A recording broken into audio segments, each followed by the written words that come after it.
From Storm Tracker 6, this is Forecast First, sponsored by Auto Owners Insurance. Simple human sense.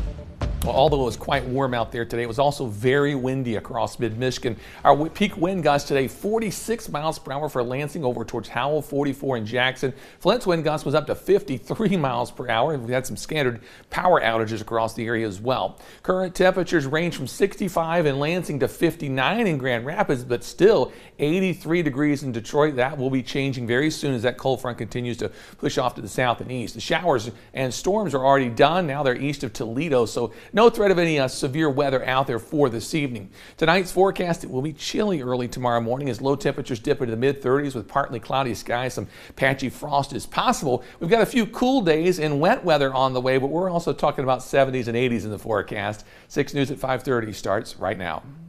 WLNS is here for you, celebrating 75 years of bringing you the news with 6 News at 5:30. Right now at 5:30, a Michigan high school golf team was involved in a deadly head-on crash. Plus, a woman drove right through a building hosting after-school events, killing several children. And Canada's Prime Minister won last night, and he has a lot to say about President Donald Trump. Good Tuesday evening, everyone, and thank you so much for joining us. I'm Siobhan Klepfer. Let's start the clock on our first 6 minutes of news. And we begin tonight up north in Benzie County, where members of a high school golf team were hurt in a head-on crash with a man refusing to stop for sheriff's deputies. The Benzie County Sheriff's Department says a man from the town of Cedar assaulted a woman and stole her SUV in Antrim County on Sunday. They spotted him in Benzie County and tried to stop him. Officials say he would not stop the vehicle and ended up crashing into a van carrying the Charlevoix High School golf team. The suspect died in that crash. The van driver and members of the team were taken to a hospital tonight. It's not clear how many students were injured. In Kalamazoo County, police arrested a man who officials say stole a vehicle, broke into a house, and crashed into 2 sheriff's cruisers shortly before 2 o'clock this morning in Richland Township. Deputies had responded to a call about a vehicle theft. They say the suspect drove off, plowing through a fence to get away. More than an hour later, deputies responded to a home invasion and saw the same vehicle leaving the area. During the chase, officials say the suspect crashed into one cruiser and then backed into another, and that's when the driver tried to run away but was arrested soon after. In Grand Rapids today, the murder trial of former police officer Christopher Schur continued for the second day in a Kent County courtroom. He's charged with second-degree murder in the killing of Patrick Lyoya during a traffic stop in 2022. Schur shot Lyoya during a physical struggle. His lawyers say it was self-defense as Lyoya tried to get the officer's taser.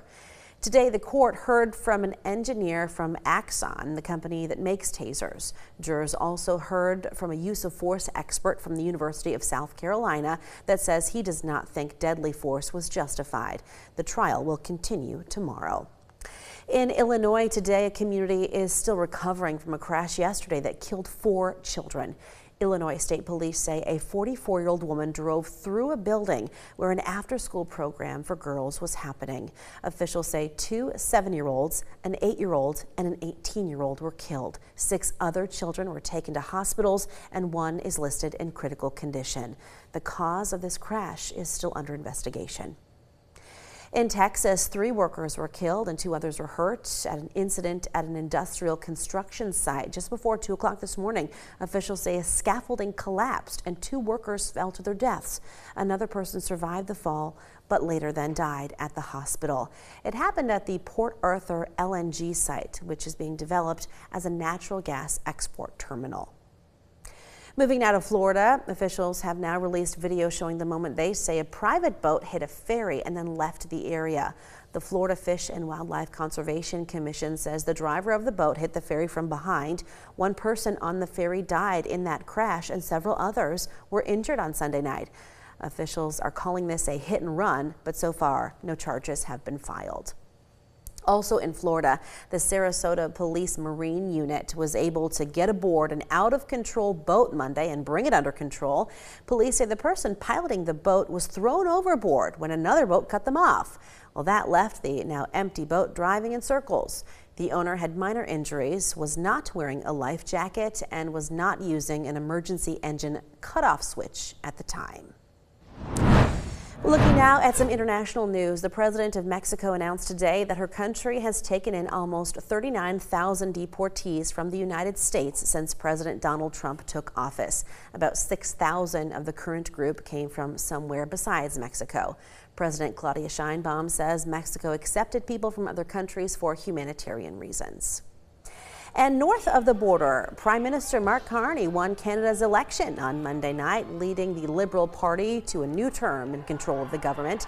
President Trump's trade war and threats to make their country an American state outraged Canadians and made dealing with the United States a top campaign issue.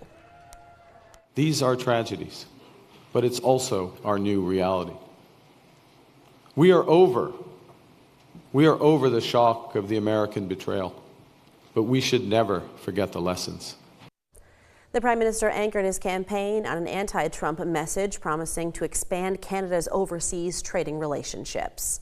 Speaking of President Trump, he is now in Michigan to celebrate his first 100 days in office. The Republican stopped at Selfridge Air National Guard Base and made an appearance alongside Democratic Governor Gretchen Whitmer.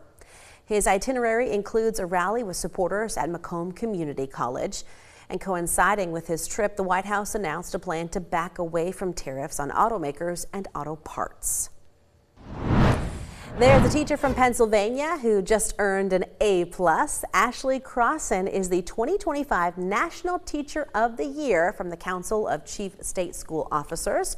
Crossan molds minds at Mifflin County High School in Lewistown, Pennsylvania. She teaches English, including courses in advanced placement, language, and composition. She also advises the school's journalism program. Crossan is taking a break from the classroom, but not for recess. She's going to spend a year serving as an ambassador for teachers and raising awareness about the importance of education. And sliding to end our first 6 minutes of news, check this out. When a Connecticut family returned home from lunch last week, they found someone enjoying their kids' backyard play set. They captured a bear climbing a ladder and then going down the slide as if it had done it several times before. The family says they've seen bears in this area before, but this is the first time they were caught playing on the slide, David. So now you know, because of course slides are a lot of fun. This bear is probably going to be back to enjoy itself once again. Hopefully not bringing any friends with him. No, well, no, word's going to get out. I'm sure there's going to be a party at that place. It's so cute from afar, but I think that's as close as I would want to be right there. Oh, that's so nice. Well. So you like sunshine, right? I love sunshine. You like warm temperatures, right? Love some, yes. Well, I've got cold rain on the way in the forecast. David! But I've also got sun and warm temperatures. That's in the forecast too. I was like, where are you going with this? Totally got her. Rude. Thank you.